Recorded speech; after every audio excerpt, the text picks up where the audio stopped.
벌써 11월의 마지막 날입니다. 이제 달력을 한 장 더 찢으면 올해의 달력도 이제 12월 마지막 한 장이 남게 되죠. 세상에 달력이 있는 것처럼 교회에도 달력이 있습니다. 세상과 다른 달력이 있는데 그것을 교회력이라고 합니다. 교회력이라는 말을 처음 들어보시는 분들도 있을 거예요. 교회력이라는 말을 들어본 적은 없어도 여러분들은 교회 생활을 하시면서 은연중에 교회력에 익숙한 생활을 하고 계십니다. 대표적으로 큰 두 개의 절기가 있죠. 부활절과 성탄절이에요. 이 두 개의 큰 절기를 축으로 해서 그 성탄절을 감싸고 있는 절기들이 있고요. 부활절을 감싸고 있는 절기들이 있습니다. 그렇게 우리가 교회가 1년의 주기를 따라서 돌아가는 것입니다. 어제 성도님들이 주일 준비를 하면서 친교실에 있던 감사트리를 이렇게 성탄트리로 바꿔서 앞에 장식을 했습니다.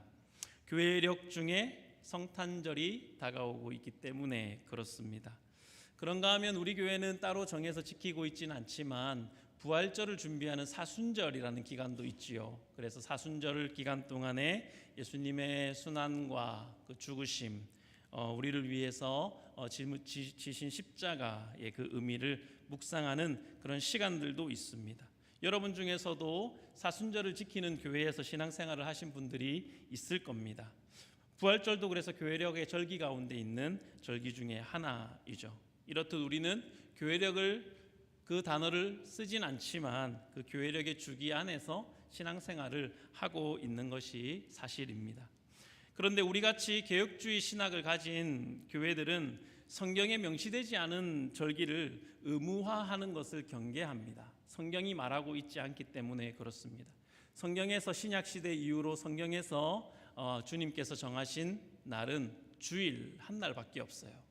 주일밖에 없습니다. 그런데 교회가 성도들의 유익을 위해서 성탄절, 부활절, 그리고 성령 강림절이라든지 추수감사주일이라든지 이런 절기를 합의해서 만든 것입니다. 그 근거도 있죠. 근거는 성경에 있지만 성경이 명시하는 절기는 아닙니다. 그래서 사실 개혁주의 신학을 가지고 있는 교회들은 교회력을 거의 지키지 않습니다. 성탄절이나 부활절 등 딱 그날만 지켜요. 그리고 그날에 맞는 설교를 합니다. 그런데 최근 들어서 우리 개혁주의 교회들도 교회력을 도입하는 교회들이 늘고 있습니다. 그것이 신앙이 성장하는데 성도들에게 유익하다고 다시 판단되었기 때문에 그렇습니다. 세상의 달력에 매여 사는 신자들, 세상 문화와 세속화의 물결에 휩쓸리는 신자들을 복음으로 새롭게 갱신할 수 있는 도구로 교회력을 사용하기 시작하고 있습니다. 우리가 잘 알듯이 세상의 달력과 세상의 시간은 우리가 거룩하게 지키는 추수감사절이나 성탄절도 세속화시켜버렸죠. 세속적으로 바꾸어 버렸습니다. 어쩌면 우리도 세상의 달력에 맞설 그리스도의 달력이 필요한지 모르겠습니다. 세상의 시간에 맞설 그리스도의 시간이 우리에게도 필요한 것이 아닐까 고민이 됩니다. 그럴 때 이제 교회력에 대한 목회적인 고민을 하게 되고, 여러분 오늘이 교회력으로 말하면 첫 해의 시작일이에요. 여러분 모르셨죠? 대림절 첫째 주일입니다. 예수님을 기다리는 첫 번째 주일이 오늘이고요. 4주간 우리는 예수님을 기다리는데요. 그 첫 주일이 바로 교회의 첫 해의 시작이라고 이렇게 정해놓고 지키고 있습니다. 교회는 교회력의 첫 번째 4주간을 우리 구주 예수 그리스도를 기다리는 기간으로 정하고 있습니다. 이 4주간의 기간을 기다릴 때 이 말 임자를 써서 대림절이라고 합니다. 예수님을 기다린다고 할 때 두 가지 의미가 있습니다. 첫 번째는 초림, 예수님의 2000년 전에 처음 오신 초림을 기다리고, 또 예수님의 장차 오실 재림을 기다립니다. 우리를 구원하시려고 2000년 전에 이 땅에 오신 예수님은 이제 온 세상을 심판하러 다시 오실 것입니다. 그 대망의 주님을 기다리는 이 4주간의 시간을 대림절이라고 하고, 교회는 한 해의 시작을 예수님을 기다리는 마음으로 한 해를 시작하는 것입니다. 의미가 있죠. 그래서 옛날에 교회에도 그 회개 연도를 11월까지로 끊었어요. 그리고 12월부터 새로운 회개가 시작됐습니다. 그렇게 하기도 했죠. 의미가 있는 것입니다. 우리 성도님들이 오늘이 대림절 첫 번째 주일인지 알고 성탄을 잔식하셨는지, 아니면 그동안 그렇게 늘 해왔기에 해왔는지, 그거는 모르는 일이지만 다 그런 어떤 의미가 모르는 가운데 있기 때문에 교회는 늘 그렇게 해왔던 것입니다. 예수님을 기다린다라고 할 때, 그래서 오늘은 우리는 무엇을 바라고 기다리는가, 이것에 대한 이야기를 나누려고 합니다. 무엇을 우리가 바라고 기다린다는 것을 한 단어로 말하면 소망이라고 할 수 있습니다. 소망. 사실 소망은 교회에서 주로 사용하는 말이죠. 세상 사람들은 소망이라는 단어를 잘 쓰지 않습니다. 소망이라는 말 대신에 희망이라는 말을 쓰죠. 그런데 세상에서 사용하는 희망과 성경에서 말하는 소망은 단어는 같지만 그 본질이나 확실함에 있어서 전혀 다른 개념입니다. 내일 날씨가 좋으면 좋겠어, 이거 희망이죠. 하지만 좋지 않을 수도 있습니다. 이번 시험에 합격했으면 좋겠어, 이런 희망을 가지고 있죠. 하지만 탈락할 수도 있습니다. 이처럼 세상의 희망은 확률과 상황에 의존합니다. 왜냐하면 그 희망의 근거가 사람에게 있기 때문에 그렇습니다. 사람의 예상, 사람의 간절한 바람, 그렇게 사람에게 달려있기 때문에 그렇습니다. 하지만 성경에서 말하는 소망은 달라요. 성경에서 말하는 소망은 이미 확정된 미래에 대한 확신에 찬 기다림을 뜻하는 단어입니다. 이것은 소망의 근거가 사람에게 있지 않고 하나님의 절대적인 약속과 신실하신 하나님의 성품에 근거하기 때문에 그렇습니다. 세상적인 희망은 상황이 나아질 것이라는 그것을 믿는 것이고 바라는 것입니다. 내가 바라는 좋은 어떤 일이 일어나기를 믿는 것입니다. 세상의 희망은 기껏해야 이 땅에서의 환경이 개선되는 것, 상황이 나아지는 것, 그것뿐이지요. 하지만 상황이 나빠지면, 기대했던 좋은 일이 생기지 않으면 그 희망은 즉시로 무너지는 것이 세상의 희망입니다. 하지만 성경적인 소망은 그렇지 않습니다. 신실하신 하나님의 약속은 변함이 없기 때문에 상황이 정말 절망적이라도 이루어질 것을 확신하는 것입니다. 성경이 말하는 소망은 예수 그리스도의 부활이라는 그 역사적인 사건에 근거한 영광스러운 미래를 바라보는 것입니다. 영광스러운 미래를 예수 그리스도의 부활이라는 그 확실함으로 인해서 그 미래를 현재로 가지고 와서 살아가는 능력이 성도의 소망입니다. 그 소망으로 신자는 현재의 환난을, 어려움을 이겨내게 되는 것이죠. 다시 말씀드리면 성경이 말하는 소망은 그리스도의 부활이라는 역사적인 사실에 근거해서 영광스러운 미래를 오늘 내가 살아가는 지금으로 가지고 와서 힘을 내며 살아가게끔 하는 힘이 되는 것입니다. 신자들은 장래에 대한 확실한 소망을 가지고 살아갑니다. 18절에 사도 바울도 이렇게 말하고 있습니다. 생각건대 현재의 고난은 장차 우리에게 나타날 영광과 비교할 수 없도다. 우리에게는 장차 영광스러운 미래가 있다는 것입니다. 하지만 또한 바울이 말한 대로 현재 우리들이 살아갈 때 우리들이 살아가는 현실은 고통의 문제로 가득 차 있습니다.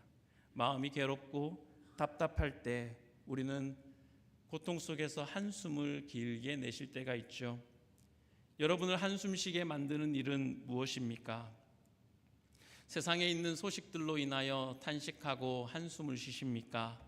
전쟁과 재난의 소식들, 홍수와 산불, 폭설과 같은 그런 자연재해와 이상기후들, 세상을 보면 탄식할 일들이 도처에 널려 있는 것이 사실입니다. 예수님도 말세의 때가 그러하다고 말씀했습니다. 우리들 삶의 가까이에 일어나는 일들은 어떻습니까? 질병과 가난, 또 내가 정말 간절히 바라는 것이 이루어지지 않는 괴로움. 깨어진 관계는 또 어떻습니까? 우리의 마음을 괴롭게 만들죠. 나와 너의 관계가 깨어지고 내가 사랑하는 이가 주님과의 관계가 깨어져 있는 것들을 생각하면 우리의 마음도 참 깨어지고 무너지는 것이 참 현실입니다. 연말 연시로 접어드는 시즌입니다. 행복하고 마음이 들떠서 기쁜 사람들도 있지만 반대로 어떤 사람들에게는 연말과 연시는 결핍과 부재를 느끼는 고독하고 우울한 시간이기도 할 것입니다. 이러한 세상의 현실을 살면서 우리는 오늘 본문에서 말하기를 탄식하며 소망하고 소망하며 탄식한다라고 말씀하고 있습니다. 오늘 본문은 피조물과 성도들이 탄식한다고 말씀합니다. 그러면서도 바라는 소망을 가지고 살아간다고 말씀하고 있습니다. 감사한 것은 우리에게 탄식만 있는 것이 아니라 소망도 있다는 사실입니다. 우리는 소망을 가지고 기다리며 살아가는 사람들입니다. 탄식은 부정적인 것이죠. 탄식은 괴롭고 힘들 때 나오는 것입니다. 하지만 이 탄식들에는 하나님을 향한 간절한 소망도 담겨져 있는 것이 사실입니다. 그것이 우리 믿는 자에게 하나님께서 선물로 주신 것이에요. 우리 먼저 하나씩 살펴보겠습니다. 먼저 피조물의 탄식입니다. 19절로 22절을 다시 한번 보겠습니다. 피조물이 고대하는 바는 하나님의 아들들이 나타나는 것이니 피조물이 허무한데 굴복하는 것은 자기 뜻이 아니요 오직 굴복하게 하시는 이로 말미암음이라. 그 바라는 것은 피조물도 썩어짐의 종노릇한 데서 해방되어 하나님의 자녀들의 영광의 자유에 이르는 것이니라. 피조물이 다 이제까지 함께 탄식하며 함께 고통을 겪고 있는 것을 우리가 아느니라. 사도 바울은 지금 피조물이 함께 탄식하며 함께 고통을 겪고 있다고 말하고 있습니다. 여러분, 오늘날 같이 사도 바울이 살았던 시대는 자연재해가 있다거나 기후 이상 현상이 있다거나 그런 시대는 아니었어요. 그런데 세계가 아파하고 있다고 하는 말을 최근에 우리들이 사용하고 있는데 사도 바울은 2000년 전에 이미 모든 자연 만물이 피조물이 함께 탄식하고 함께 아파하고 있다고 쓰고 있습니다. 피조물이 탄식하고 있어요. 고통을 겪고 있습니다. 원래 자연 만물들은 그 목적이 하나님을 찬양하고 인간을 섬기기 위해서 만들어졌죠. 하지만 인간의 범죄 타락으로 인해서 자연이 가시덤불과 엉겅퀴를 내고 파괴와 재난의 도구로 변질되게 되었습니다. 피조물은 인간의 죄로 인해서 원래 바라는 목적을 상실하고 그것을 오늘 본문의 허무한 대로 굴복하는 상태로 변화되었다라고 말씀하고 있습니다. 그런 피조물이 고대하는 것이 있다고 오늘 성경은 말합니다. 자연 만물이 그냥 있는 것 같지만 그렇지 않아요. 사도 바울은 말합니다. 자연 만물이 바라고 간절히 기대하는 것이 있다고 말하고 있습니다. 자연 만물도 무언가를 소망하고 있습니다. 그것은 하나님의 아들들이 나타나는 것을 고대한다라고 말씀합니다.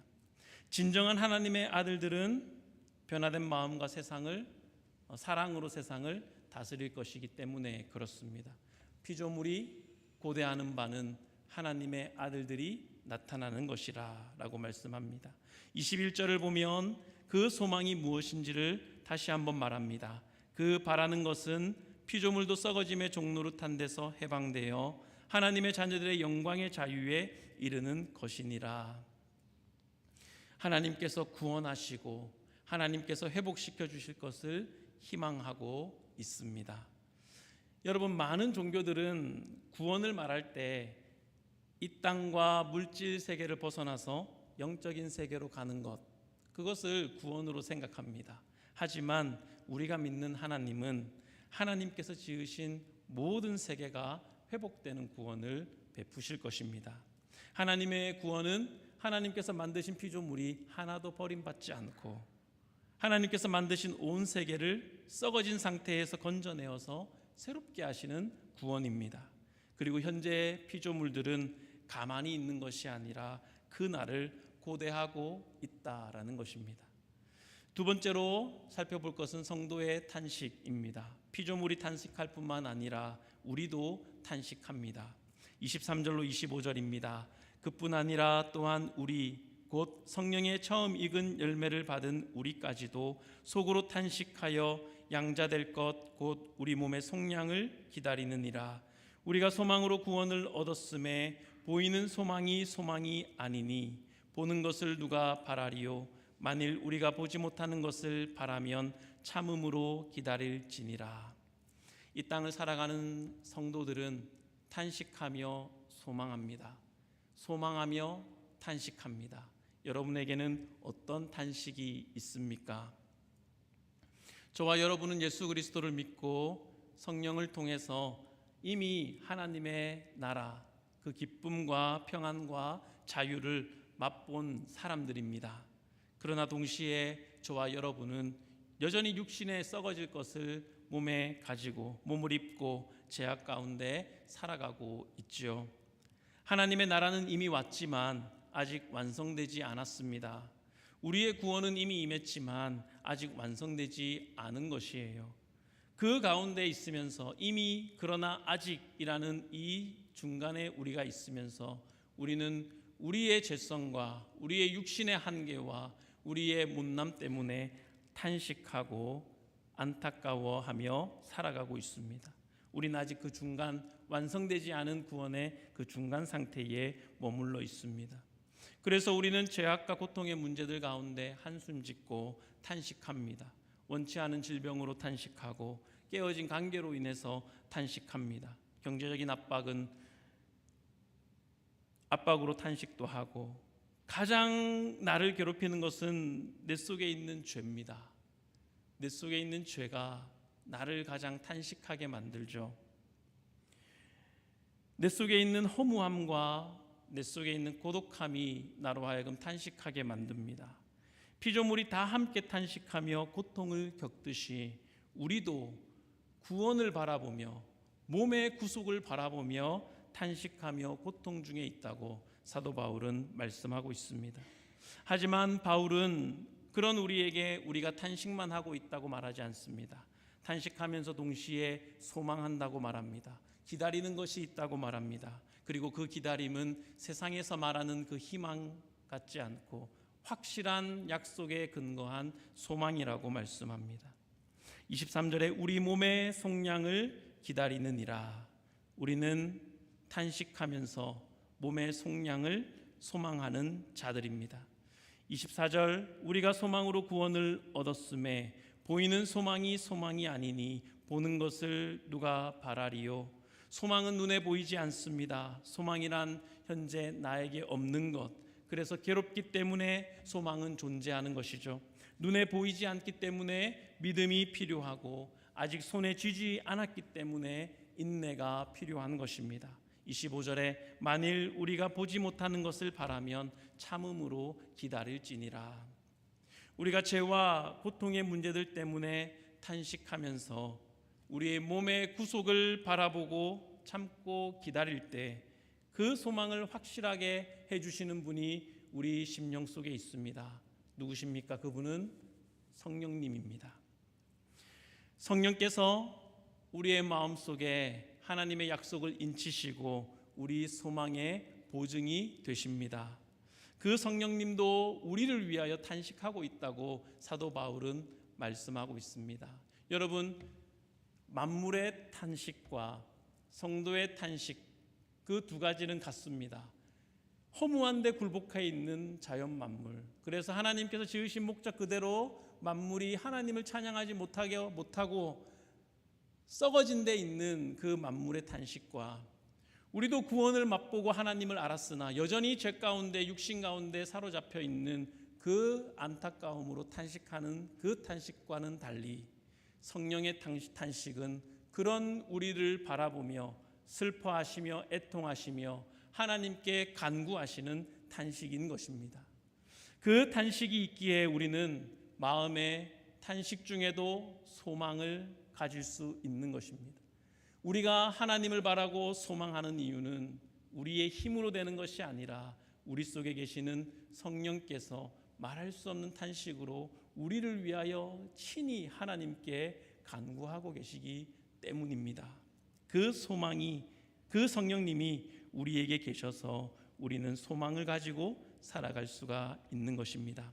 26절과 27절 보시면 이와 같이 성령도 우리의 연약함을 도우시나니 우리는 마땅히 기도할 바를 알지 못하나 오직 성령이 말할 수 없는 탄식으로 우리를 위하여 친히 간구하시느니라. 마음을 살피시는 이가 성령의 생각을 아시나니 이는 성령이 하나님의 뜻대로 성도를 위하여 간구하심이니라. 아멘. 때로 우리는 우리의 한계와 고통에 대한 무력감으로 인해서 너무나 연약하다는 사실을 절감할 때가 있죠. 그럴 때가 되면 너무나 혼란스럽고 짓눌린 마음에 하나님께 무엇을 기도해야 할지도 모르는, 입이 떨어지지 않는 그런 상황을 맞이할 때도 있습니다. 저도 마음이 참 힘들고 어려울 때 기도하려 교회당에 와서 앉아 있으면 아무도 없는 캄캄한 예배당에서 기도가 나오지 않아서, 입이 떨어지지 않아서 한참을 머리를 숙이고 있었던 날들이 많이 있었습니다. 그럴 때 그런 우리 안에서 탄식하는 분이 계시다라고 말씀합니다. 성령님입니다. 친히 탄식하며 하나님께 우리를 위하여 간구하세요. 너무 힘들어서 주님 도대체 왜 이렇습니까? 탄식하거나 말문이 막혀서 끙끙 앓고 있을 때, 그때 내 속에 계시는 성령께서 함께 아파하시고 기도로 돕고 계시다는 그 은혜가 우리에게 있습니다. 어머니가 자식을 끌어안고 기도하는 것 같이 정말 어머니의 기도는 위대하지 않습니까? 그와 같이 성령님은 나의 고통을 자신의 고통으로 여기시고 하나님께 대신 구할 바를 부르짖어 주십니다. 성령님의 탄식은 우리를 향한 아픔과 슬픔을 담은 사랑의 탄식입니다. 성령께서 탄식하며 우리를 위해 친히 간구하시는 그 간구는 반드시 응답을 받는 능력 있는 기도입니다. 우리는 그 도우심을 받아서 참고 인내하는 소망을 가지며 살아가게 되는 것입니다. 우리 소망의 근거가 우리에게 있지 않습니다. 우리 소망의 근거는 우리 안에 계시는 성령님께 있는 것입니다. 28절에 우리가 알거니와 하나님을 사랑하는 자 곧 그의 뜻대로 부르심을 입은 자들에게는 모든 것이 합력하여 선을 이루느니라. 여러분, 이 28절의 말씀은 우리들 모두가 다 좋아하는 말씀이죠. 저도 여러분에게 여러 차례 말씀드렸던 말씀이기도 합니다. 그런데 이 말씀은 사실 26절과 27절을 함께 묶어서 보셔야 합니다. 여러분, 26절부터 찬찬히 보시면요, 우리는 탄식 가운데서 어떻게 기도할지조차 모릅니다. 그런데 우리 속에 계시는 성령께서 하나님의 뜻대로 우리를 위하여 탄식하고 기도하세요. 그 기도로 인해서 하나님은 우리의 모든 것을 합력하여 선을 이루신다라는 것입니다. 성령께서 우리 안에 중개자로, 중보자로 계시다라는 사실입니다. 여러분, 모든 것이 합력하여 선을 이룬다 할 때 여러분은 무엇을 기대하십니까? 28절에서 말하는 선을 이룬다는 것은 단순히 나에게 좋게 된다, 내가 원하는 대로 일이 잘 풀린다라는 것을 뜻하는 것이 아닙니다. 우리의 탄식거리를 가지고 성령께서 탄식하며 기도하실 때 모든 것이 합력하여 선을 이룬다 하는 것은 29절에 나와 있어요. 그 선은 바로 29절에 나와 있는 것입니다. 그 아들의 형상을 본받는 것이에요. 그 아들의 형상을 본받게 하기 위하여 하나님께서 우리를 선으로 인도하신다는 것은 우리의 안락함이 아니라 우리의 거룩함입니다. 우리의 안락함이 아니라 우리의 거룩함입니다. 우리는 탄식하면서 하나님께 외치죠. 너무나 괴롭습니다. 하나님, 이 고통이 사라지게 해주십시오. 그렇게 기도하지만 하나님은 이 고통을 재료로 삼으셔서 그가 예수님을 닮게 해주십시오 라고 기도하는 것입니다. 하나님은 성령님의 이 기도를 들으시고 고난을 통해서 우리를 예수님의 형상을 닮게 하는 그런 예수님을 본받는 사람으로 빚어 가십니다. 이것이 성령께서 탄식하며 간구하시는 진정한 기도입니다. 여러분, 이제 거꾸로 올라갈 겁니다. 거꾸로 올라갈 건데요, 성령의 탄식이 우리를 예수님의 형상을 본받게 만듭니다. 우리가 아들의 형상을 본받는 것이야말로 우리의 탄식을 멈출 수 있는 유일한 방법이에요. 우리의 삶 속에서 있는 여러 가지 고통과 고통의 고난에 말할 수 없는 탄식으로 우리가 신음할 때 그 탄식과 신음을 멈출 수 있는 유일한 방법은 우리가 예수님의 형상을 닮아가는 것, 그 길밖에 없습니다. 우리가 아들의 형상을 본받은 결과 우리는 어떻게 됩니까? 하나님의 아들들이 나타나는 것으로 말미암아 피조물들이 고대하는 탄식, 그 탄식을 멈추고 피조물들이 온전하게 회복되는 것입니다. 거꾸로 올라가면 그렇게 됩니다. 성령께서 말할 수 없는 탄식으로 우리를 위해서 기도하시는 것은 우리가 예수님의 형상을 닮는 것, 우리가 예수님의 형상을 닮아갈 때 우리 마음속의 탄식은 줄어들고 사라지게 되고, 우리가 완전히 예수님과 같아지면 우리의 탄식은 사라지게 될 것입니다. 그것을 영화라고 하죠. 그 다음에 우리가 그렇게 하나님의 아들들로 나타나게 될 때 자연 만물이 고대하는 온 우주의 회복이 일어나게 되는 것입니다. 그것이 바로 장차 있을 영광인 것이에요. 사도 바울이 말하는 영광인 것입니다. 여러분은 어떤 영광을 바라보고 신앙생활 하셨습니까? 여러분은 합력하여 선을 이루신다 할 때 무엇을 기대하고 신앙생활을 해오셨나요? 우리가 예수님을 생각할 때, 우리에게 오신 예수님을 기억하고 예수님을 믿으며 신앙생활할 때 우리가 정말로 구하고 바라야 되는 소망은 무엇일까요? 그것은 아들의 형상을 본받는 것이 될 것입니다. 성령께서 그것을 위해서, 우리를 위해서 친히 간구하고 계십니다. 18절, 생각하건대 현재의 고난은 장차 우리에게 나타날 영광과 비교할 수 없도다. 사도 바울이 생각해 보았습니다. 현재 당하는 고난과 장차 있을 영광을 저울에 달아보았어요. 무게를 재보았습니다. 바울은 자신의 삶에서 겪었던 수많은 고난과 하나님께서 장래에 약속하신 영광을 저울에 재보고 달아보고 결론을 내립니다. 장차 있을 영광의 무게가 고난의 무게를 압도한다는 사실을 그는 깨달았습니다. 예수님은 요한복음 16장 21절에서 이렇게 말씀하십니다. 여자가 해산하게 되면 그때가 이르렀으므로 근심하나 아기를 낳으면 세상에 사람 난 기쁨으로 말미암아 그 고통을 다시 기억하지 아니하느니라. 여러분, 여인이 아기를 낳을 때, 그 아기를 임신하고 있을 때, 그리고 아기를 낳는 그 순간, 그때에 근심하고 고통하는 것하고 아기가 태어나서 아기를 얻는 것하고 어느 것이 더 무게가 있습니까? 아기를 얻는 것이 훨씬 더 값지고 무게가 있죠. 아기를 얻은 기쁨으로 인해서 고통은 기억되지 않습니다. 그래서 둘도 낳고 셋도 낳고 하는 거 아닙니까? 우리가 경험하는 모든 슬픔과 고통은 결국 아이를 얻게 되는 영광으로 바뀌게 될 것입니다. 해산의 고통이 있어 근심하지만 아기를 낳는다는 영광스러운 소망이 있기 때문에 인내할 수 있습니다. 아기를 보는 그날이 오면 옛날의 고통들은 기억이 나지 않는 것처럼 지나간 고통은 우리에게 기억되지 않을 것입니다. 왜냐하면 장차 있을 영광이 훨씬 더 값지고 무겁기 때문에 그렇습니다. 탄식하다 죽음으로 가는 피조물들과 인간들을 구원하셔서 잠시 세상에서 탄식하며 살지만 영원한 생명을 알게 하시고 영원한 생명으로 가게 하시기 위해서 예수님께서 이 땅에 오셨습니다. 예수님은 우리를 위하여 해산하는 여인으로 이 땅을 사셨습니다. 그리고 해산할 때가 이르렀는데 그것이 바로 십자가의 죽음이죠.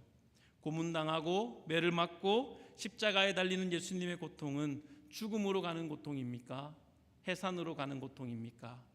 아기를 낳는 해산의 고통이 되는 것이죠. 누구를 해산했습니까? 저와 여러분을 낳았습니다. 예수님은 저와 여러분을 낳을 것을, 얻으실 것을 바라보시고 아기를 낳으면 세상에 사람 난 기쁨으로 말미암아 그 고통을 기억하지 아니하느니라. 그 예수님의 말씀을 자기 자신에게 적용시키시면서 예수님은 우리를 위해서 십자가의 고난을 감당하셨습니다. 그러므로 성탄을 앞두고 우리에게 오셔서 우리와 함께 하시는 예수님을 바라고 기대하는 마음으로 올 한 해 마지막 달을 살아갈 수 있기를 바랍니다. 우리가 바라는 바, 합력하여 모든 것이 합력하여 선을 이룬다 할 때 정말로 우리들이 바라는 바는 예수님의 형상을 본받는 것입니다. 그것을 위해서 우리 주님은 이 땅에 오셨어요. 그리고 우리를 위해서 십자가에 못 박혀 죽으셨습니다. 주님은 우리를 자신의 영광의 면류관으로 여기셨습니다. 부끄러움을 개의치 않으시고 십자가 뒤에 있는 기쁨을 바라보시고 그 십자가를 달게 지셨습니다. 그 주님을 우리가 생각할 때 우리도 주님께서 우리에게 바라시는 것, 우리가 주님의 형상을 닮아가는 삶을 살아갈 수 있기를 바랍니다. 우리 골로새서 3장 말씀을 함께 찾고 읽고 말씀을 마치도록 하겠습니다. 골로새서 3장 1절에서 4절까지 말씀입니다.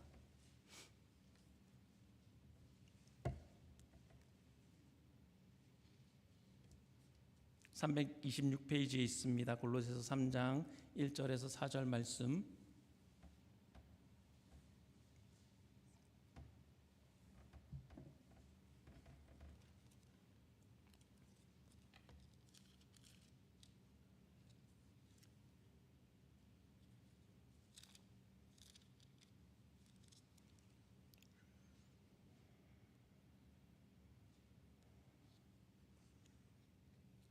우리 한 절씩 교독하겠습니다. 그러므로 너희가 그리스도와 함께 다시 살리심을 받았으면 위의 것을 찾으라. 거기는 그리스도께서 하나님 우편에 앉아 계시느니라. 이는 너희가 죽었고 너희 생명이 그리스도와 함께 하나님 안에 감추어졌음이라.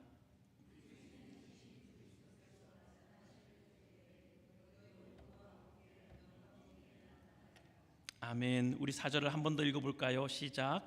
우리 생명이신 그리스도께서 나타나실 그때에 너희도 그와 함께 영광 중에 나타나리라. 아멘. 우리가 예수님을 기다립니다. 주님께서 나타나실 그때에 우리는 예수님과 함께 영광 중에 나타나게 될 것입니다. 사랑하는 성도 여러분, 우리가 아직 연약할 때에, 우리가 아직 죄인 되었을 때에, 우리가 하나님과 원수되었을 그때에 우리에게 찾아오셔서 임마누엘 하시고 우리를 구원하신 그리스도를 바라보시는 삶이 되시기를 바랍니다. 그분이 우리를 부르고 계십니다. 여러분, 그리스도께로 오십시오.